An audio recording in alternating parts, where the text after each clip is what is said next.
உயிரிலும் மேலான ஜோதிட ஆன்மீக பெருமக்கள் அனைவருக்கும் ராமநாதபுரத்திலிருந்து டாக்டர் ஆர் தனசேகரனின் அன்பான வணக்கங்கள். உலகெங்கும் இருந்து இந்த வள்ளியடி ஜோதிடம் யூடியூப்பை பார்த்து கொண்டிருக்கக்கூடிய என் இனிய தமிழஞ்சங்களே, உங்கள் அனைவருடைய இல்லங்களிலும் மகிழ்ச்சியும் சந்தோஷமும் பெருகட்டும், அன்பும் ஆனந்தமும் நிலைத்திருக்கட்டும். இந்த அற்புதமான தருணத்தில் உங்களோடு பயணிப்பதில் பெருமகிழ்ச்சி அடைகின்றேன். நிறைய இப்போ இன்றைக்கி சொல்லுவோம், இது பித்த உடம்பு, இது வாத உடம்பு, இது எனக்கு பிடிக்காது. சில பேருக்கு உருளைக்கிழங்கு பிடிக்காதும்பாங்க, சில பேருக்கு பாலக்காய் பிடிக்காதும்பாங்க. ஒவ்வொரு வகையிலும் ஒவ்வொருத்தருடைய உணவு பழக்க வழக்கங்கள்லையும் சில மாற்றங்கள் உண்டு. இப்போ இந்த வகையில் பார்த்தோம் அப்படின்னா, அந்த உணவு பழக்க வழக்கத்தில் மாற்றங்கள் உண்டுங்கிறது மட்டும் இல்லை, சில உணவுகள் இவர்களுக்கு பிடிக்கிறதில்ல, சில பொருட்கள் சாப்பிட்டா அது உடம்புக்கு ஒத்துக்கிறதில்ல.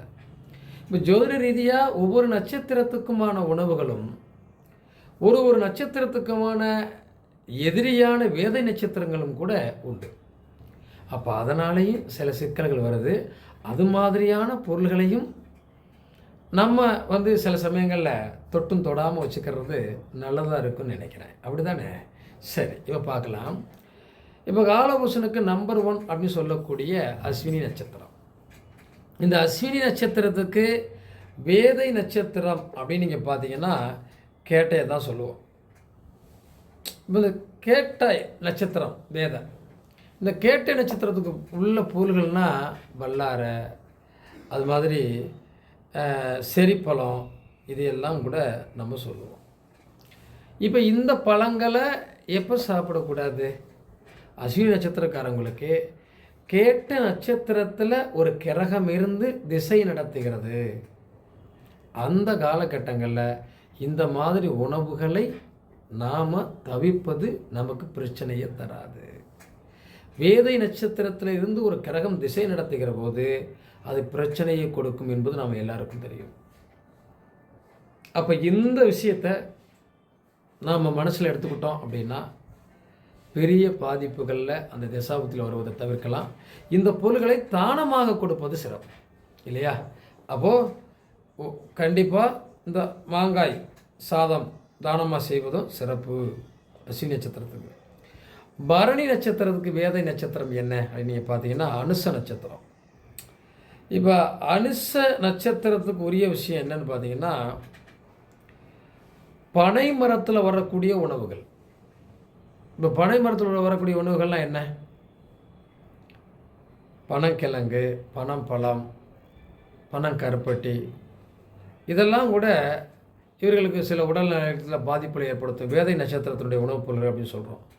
அப்போ இது என்ன செய்யலாம் இவர்கள்லாம்னா, இப்போ பரணி நட்சத்திரத்தில் பிறந்தவங்களுக்கு அனுச நட்சத்திரத்தில் ஒரு கிரகம் இருந்து தசை நடத்துது அப்படின்னா, அந்த காலகட்டங்களில் பனங்கிழங்கு, பனங்கருப்பட்டி, இந்த மாதிரி விஷயங்கள் தயாரிக்கப்பட்ட உணவுகளை தானமாக கொடுப்பது ரொம்ப சிறப்பு.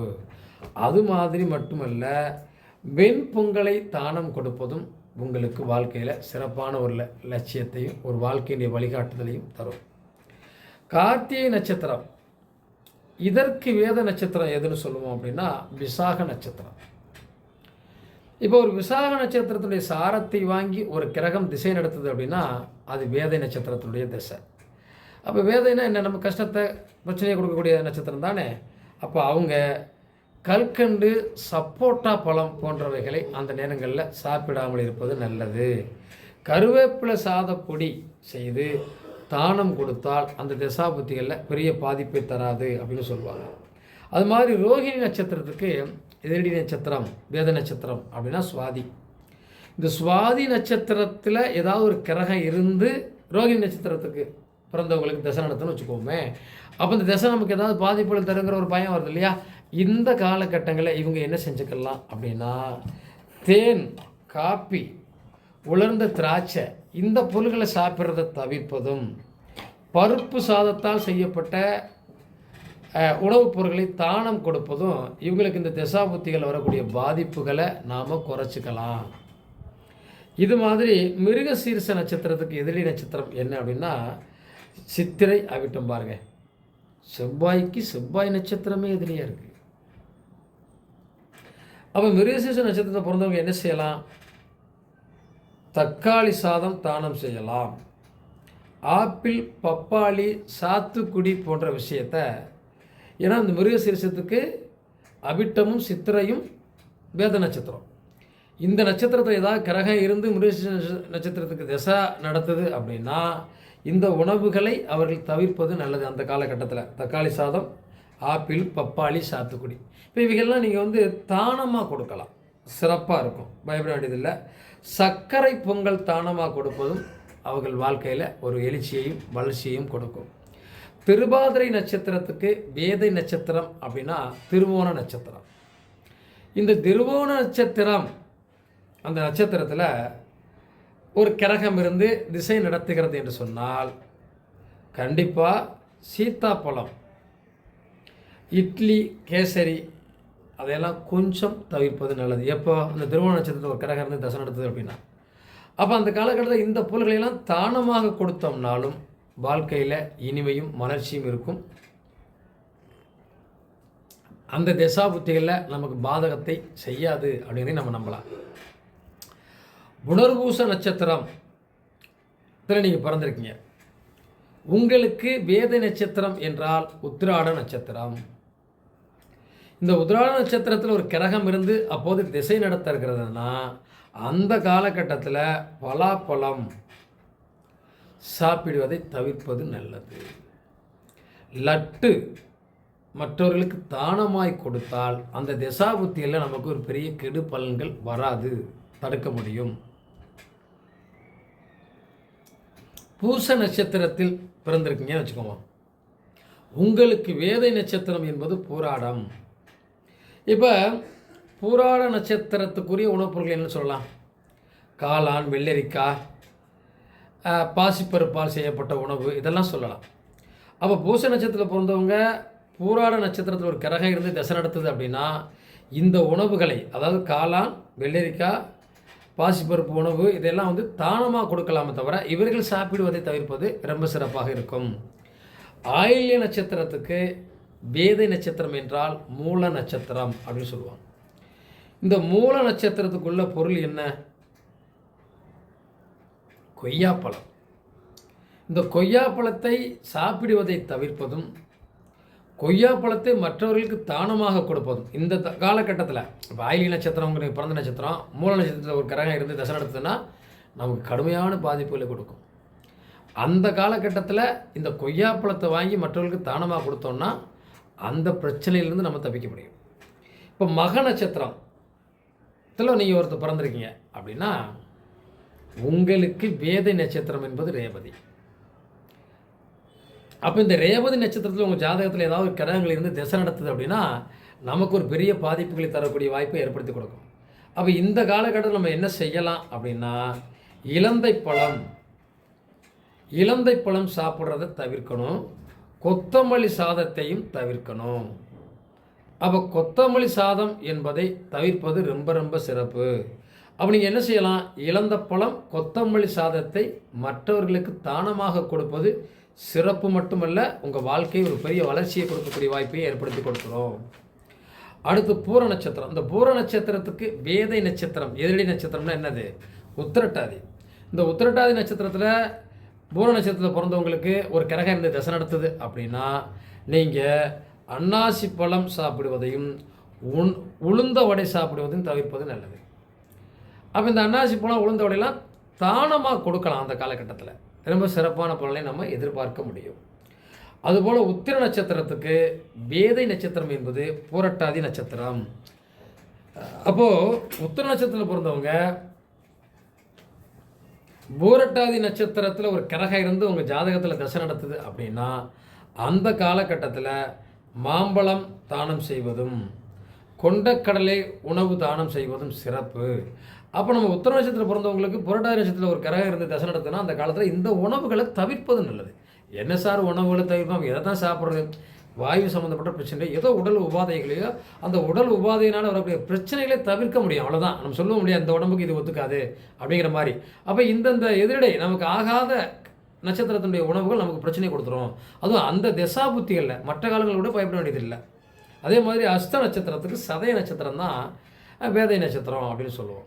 அப்போ இந்த சதய நட்சத்திரம் வேத நட்சத்திரத்துக்கு உரிய பொருள் என்ன பார்த்தீங்கன்னா கருப்பு திராட்சை இல்லையா? இந்த கருப்பு திராட்சையை சாப்பிடுவதை தவிர்ப்பது, கருப்பு திராட்சையால் செய்யப்பட்ட உணவுகளை மற்றவர்களுக்கு தானமாக கொடுப்பதும் சிறப்பு. அதே மாதிரி சித்திரை நட்சத்திரத்துக்கு மிருகசீரிஷமும் அவிட்டமும் தான் ஏழி நட்சத்திரம், வேத நட்சத்திரம்னு சொல்லுவோம். இப்போ இந்த சித்திரை நட்சத்திரம் பிறந்தவங்க இந்த மிருகசீரிஷத்துலேயோ அவிட்டத்துலேயோ ஏதாவது கிரகம் இருந்து தசை நடத்துது அப்படின்னா அந்த காலகட்டங்களில் அதற்குரிய தேங்காய்ப்பால், தேங்காயால் செய்யப்பட்ட உணவுகள், இளநீர், அதே மாதிரி தக்காளியால் செய்யப்பட்ட உணவு, ஆப்பிள், இதையெல்லாம் தவிர்ப்பது நம்ம உடம்புக்கு நல்லது. அப்போ என்ன செய்யலாம்? இதையெல்லாம் தானம் கொடுத்தால் கடுமைகள் குறையும். அதே மாதிரி சுவாதி நட்சத்திரத்துக்கு ரோகிணி நட்சத்திரம் தான் வேதை நட்சத்திரம். வேதைனா என்ன? நமக்கு ஒரு பெரிய பிரச்சனை கொடுக்கக்கூடிய நட்சத்திரம், நம்மளை பிரச்சனையில் ஆழ்த்தக்கூடிய நட்சத்திரம். அப்போ அவங்க என்ன செய்யலாம்? சுவாதி நட்சத்திரம் பிறந்தவங்கன்னா நாவல் பழம், பால் உணவுகள், தயிர் சாதம் போன்றவற்றை உங்கள் சுவாதி நட்சத்திரத்தில் பிறந்தவங்க ரோகிணி நட்சத்திரத்தில் ஏதாவது ஒரு கிரகம் இருந்து தசை நடத்துதுன்னா இதை தவிர்ப்பது நல்லது. ஆனால் உடல் உபாதைகளை கொடுத்துருவங்கிறக்காகத்தான், வேற ஒன்றும் கிடையாது. விசாக நட்சத்திரம், விசாக நட்சத்திரத்துக்கு எதிரி நட்சத்திரம் அப்படின்னா என்னென்னா, அதாவது வந்து வேதை நட்சத்திரம், கார்த்திகை நட்சத்திரம். இந்த கார்த்திகை நட்சத்திரங்களில் விசாக நட்சத்திரத்தில் பிறந்தவங்க கார்த்திகை நட்சத்திரத்துக்குரிய பொருள் பேரீச்சம்பழம், புளி சாதம், இவைகளை விசாக நட்சத்திரத்தில் பிறந்தவங்க கார்த்திகை நட்சத்திரத்தை ஏதாவது கிரகத்தை தசை நடத்தும் போது இதை தவிர்ப்பது நல்லது. உடல் ஆரோக்கியத்தை குறைபாடுகளை கொண்டு வந்து கொடுத்துரும், பிரச்சனை கொடுத்துரும். அப்போ இதை தானமாக மற்றவர்களுக்கு கொடுப்பது சிறப்பு. அனுச நட்சத்திரத்தில் பிறந்தவங்களுக்கு பறை நட்சத்திரம் தான் வேதை நட்சத்திரம். அப்போ அனுசத்தில் பிறந்தவங்க நெல்லிக்காய், நெல்லிப்பொடி சாதம், இதையெல்லாம் இந்த பரணியில் ஏதாவது கிரகம் இருந்து தசாபத்தி நடத்துன்னு வச்சுக்கோங்க, அனுசத்தில் பிறந்தவங்களுக்கு இதையெல்லாம் தவிர்ப்பது நல்லது. இதை தானமாக கொடுப்பது நல்லது. கேட்ட நட்சத்திரத்தில் பிறந்தவங்களுக்கு அஸ்வினி நட்சத்திரம்தான் உங்களுக்கு பாதிப்பை தரக்கூடிய வேதை நட்சத்திரம். அப்போ அஸ்வினி விஷ்ணி நட்சத்திரத்துக்குரிய உணவுன்னு சொன்னோம்னா, நம்ம பெஸ்ட்டாக சொன்னோம்னா முந்திரி பருப்பை கூட சொல்லலாம். அப்போ முந்திரி பருப்பால் போட்டு செய்யக்கூடிய உணவு வகைகளோ அல்லது முந்திரி பருப்பையோ சாப்பிடுவதை தவிர்ப்பது நல்லது. ஆனால் அதை மற்றவர்களுக்கு தானமாக கொடுக்கலாம். மூல நட்சத்திரம் இவர்களுக்கு ஆயிலிய நட்சத்திரமே விதை நட்சத்திரம். அப்போ இந்த ஆயிலிய நட்சத்திரத்துக்குரிய உணவு என்ன? முருங்கைக்காய், முருங்கை கீரை, இதையெல்லாம் நம்ம வந்து அந்த அந்த ஆயிலிய நட்சத்திரத்தில் ஒரு கிரகம் இருந்து மூல நட்சத்திரத்துக்கு தசை நடத்துது அப்படின்னா இதை முருங்கை சம்பந்தப்பட்ட விஷயத்தெல்லாம் தவிர்ப்பது நல்லது. அதே மாதிரி முருங்கை சாதம், முருங்கை பொடி, முருங்கை இலையிலாக செய்யப்பட்ட வகைகள் எல்லாம் நம்ம வந்து சுகாதாரத்துறையில் அந்த சுத்தம் பண்ணக்கூடிய நண்பர்கள் இருக்காங்க இல்லையா, அவங்களுக்கு தானமாக கொடுப்பது ரொம்ப நல்ல பலனை மூல நட்சத்திரத்துக்கு கொடுக்கும். பூராட நட்சத்திரம், இந்த பூராட நட்சத்திரத்துக்கு பூரமே வேதை நட்சத்திரமாக வருது. அப்போ இந்த பூராட நட்சத்திரத்தில் பிறந்தவங்க விளாம்பழம், சாம்பார் சாதம் சாப்பிடுவதை அந்த காலத்தில் தவிர்க்கணும். ஏன்னா புராட நட்சத்திரம் நீங்கள் பிறந்திருக்கீங்க, பூச நட்சத்திரத்தில் ஒரு கிரகம் இருந்து தசை நடத்துது, அது நமக்கு ஒரு பெரிய வம்பு வழக்க பிரச்சனையை, உடல் ஆரோக்கியத்தை குறைக்கக்கூடிய வாய்ப்பு கொடுத்துரும். அந்த காலகட்டத்தில் விளாம்பழம் சாப்பிடக்கூடாது, சாம்பார் சாதம் சாப்பிடக்கூடாது, மற்றவர்களுக்கு தானமாக கொடுப்பது சிறப்பு. உத்திராட நட்சத்திரத்துக்கு வேதை நட்சத்திரம் என்பது புனர்பூசம். புனர்பூசத்துக்கு கரும்பு ஜூஸ்ன்னு சொல்லுவோம். கரும்பு ஜூஸ் சிறப்பாக இருக்குன்னு சொல்லுவோம் இல்லையா. ஆனால் உத்திராட நட்சத்திரத்துக்கு புனர்பூச நட்சத்திரத்தில் ஏதாவது ஒரு கிரகம் இருந்து தசாபத்தி நடத்தினா அந்த நேரத்தில் அந்த உணவை தவிர்ப்பது நல்லது. கரும்பு ஜூஸ் குடிக்கிறத விட்டுருங்க. கரும்பு ஜூஸ் வேணால் யாருக்காவது வாங்கி தானமாக கொடுங்க, சிறப்பாக இருக்கும். அதுபோல் திருவோண நட்சத்திரம், இந்த திருவோண நட்சத்திரத்துக்கு வேத நட்சத்திரம் என்பதே திருவாதிரை தான். இந்த திருவாதிரைக்கு திருவாதிரை அப்படிங்கிற நட்சத்திரத்தில் ஒரு கிரகம் இருந்து திசை நடத்துதுன்னா அது உங்களுக்கு பிரச்சனையை கண்டிப்பாக கொடுக்கும். அப்போ இந்த காலகட்டத்தை தவிர்ப்பதற்கு என்ன வழி? வாழைப்பழம் சாப்பிடுவதை நீங்கள் தவிர்த்திடணும். யார்? திருவோண நட்சத்திரக்காரவங்க. திருவாதிரை நட்சத்திரத்துலேருந்து ஏதாவது ஒரு கிரகங்கள் திசை நடத்துதுன்னா வாழைப்பழம் சாப்பிடுவதை தவிர்த்துருங்க. அப்போ நீங்கள் வாழைப்பழம் வாங்கி பசுவுக்கோ மற்றவர்களுக்கோ தானமாக கொடுங்க. உங்களுக்கு இந்த தசாபுத்திகள் கெடுபலனை செய்யாது. அவிட்ட நட்சத்திரத்துக்கு மிருகசீரிஷமும் சித்திரையுமே அதற்கு ஒரு எதிரி நட்சத்திரமாக இருக்குது. அப்போ நீங்கள் என்ன செய்யலாம் அப்படின்னா, தேங்காய் பால், தேங்காய் சாதம், தேங்காயால் செய்யக்கூடிய விஷயங்கள், இளநீர், இது போன்ற விஷயங்களை சாப்பிடுவதை அந்த காலகட்டத்தில் தவிர்க்கலாம். ஏன்னா இந்த அவிட்ட நட்சத்திரத்துக்கு மிருகசீரிஷத்துலேயோ சித்திரையிலேயோ கிரகங்கள் இருந்து தசாபதி நடத்தினா இந்த உணவுகளை தவிர்ப்பது நல்லது. அது மாதிரி சர்க்கரை பொங்கல், பப்பாளி, சாத்துக்குடி, இது போன்றவைகளை தானமாக கொடுப்பது சிறப்பு. சதய நட்சத்திரத்துக்கு அஸ்த நட்சத்திரம் தான் வேதை நட்சத்திரம். இப்போ இந்த அஸ்த நட்சத்திரத்துக்கு உரிய உணவுகள் என்ன? ஆரஞ்சு பழம், தேங்காய் சாதம். இப்போ இந்த சதய நட்சத்திரத்தில் பிறந்தவங்க அஸ்த நட்சத்திரத்தில் ஒரு கிரகம் இருந்து திசை நடத்துகிறது என்றால் நீங்கள் கண்டிப்பாக தேங்காய் சாதம் சாப்பிட்றது, ஆரஞ்சு பழம் சாப்பிட்றதை குறைச்சி அந்த தசாபதி காலத்தில் மட்டும் மற்றவர்களுக்கு தானம் செய்யலாம். நமக்கு அந்த கெடு பலன்களை அந்த தசாபதி செய்யாது. பூரட்டாதி நட்சத்திரத்துக்கு உத்திர நட்சத்திரம் தான் எதிரடியான நட்சத்திரம், அதாவது வேதை நட்சத்திரம், எதிர்ப்பை செய்யக்கூடிய நட்சத்திரம். அப்போ இந்த புரட்டாதி நட்சத்திரத்தில் பிறந்தவங்க உத்திர நட்சத்திரத்தில் ஏதாவது ஒரு கிரகம் இருந்து திசை நடத்துகிறது என்று சொன்னால் அந்த காலத்தில் நீங்கள் மாதுளம்பழம் சாப்பிடுவதையும் புளி சாதம் சாப்பிடுவதையும் குறைச்சிக்கிறது நல்லது. உடல் ஆரோக்கியத்துக்கு பாதிப்பை தராது. அப்போ இதை மற்றவர்களுக்கு தானமாக கொடுக்கிற போது அந்த திசாபுத்திகள் நமக்கு ஒரு பெரிய பாதிப்பை தராது. உத்திரட்டாதி நட்சத்திரம், அதற்கு வேதை நட்சத்திரம் என்பது பூரம் நட்சத்திரம். இந்த பூர நட்சத்திரத்துக்கு உரிய உணவுன்னு பார்த்தோம்னா எலும்புச்சம்பழம் ஜூஸ் அல்லது எலும்புச்சம்பழம் லெமன் சாதம். இவைகளை இந்த உத்திரட்டாதி நட்சத்திரத்துக்கு பிறந்தவங்களுக்கு பூரம் நட்சத்திரத்தில் ஏதாவது கிரகம் இருந்து தசை நடத்துச்சுன்னா லெமன் சாதம், எலும்புச்சம்பழம் ஜூஸ் குடிக்கிறத கொஞ்சம் குறைச்சிக்கோங்க. இதை மற்றவர்களுக்கு தானமாக கொடுங்க. அந்த தசாபுத்தியில் நமக்கு ஒரு பெரிய பாதிப்பை தராது. அடுத்தது கடைசியாக ரேவதி நட்சத்திரம். இந்த ரேவதி நட்சத்திரத்துக்கு மக நட்சத்திரம் தான் வேதை நட்சத்திரம். இந்த மக நட்சத்திரத்தில் ஏதாவது ஒரு கிரகம் இருந்து ரேவதி நட்சத்திரத்தை பிறந்தவங்களுக்கு தசை நடத்துது அப்படின்னா அந்த காலகட்டத்தில் மாங்காய் சாப்பிட்றத தவிர்க்கணும். மாம்பழ ஜூஸ், மாங்காய் சாதம், இந்த மாதிரி விஷயங்கள் ஏதாவது பண்ணுறீங்கன்னா அதை சாப்பிட்றத தவிர்த்துட்டு மாம்பழ ஜூஸு, மாம்பொடி இல்லை செய்யப்பட்ட உணவுகளில் மற்றவர்களுக்கு தானமாக கொடுத்தோம்னா ரேவதி நட்சத்திரத்துக்கு எந்த கெடுபலங்களையும் தராது. இப்படி ஒரு நட்சத்திரத்துக்கு இன்னொரு நட்சத்திரம் வேதை நட்சத்திரம், ஒரு நட்சத்திரத்துக்கு இன்னொரு நட்சத்திரம் பாதகத்தை செய்யக்கூடிய நட்சத்திரம். அந்த நட்சத்திரத்துக்கு உரிய காலகட்டங்களில் நமக்கு எதிர்ப்பாக உள்ள நட்சத்திரத்தின் மேலே இருக்கக்கூடிய கிரகங்கள், அந்த சாரத்தை பெற்ற கிரகங்கள் தசாபுத்தி நடத்துகிற போது அந்த நட்சத்திரத்தினுடைய உணவுகளை சாப்பிடாமல் தானம் செஞ்சாலே நம்ம உடல் ஆரோக்கியத்திலையும் பிரச்சனை வராது.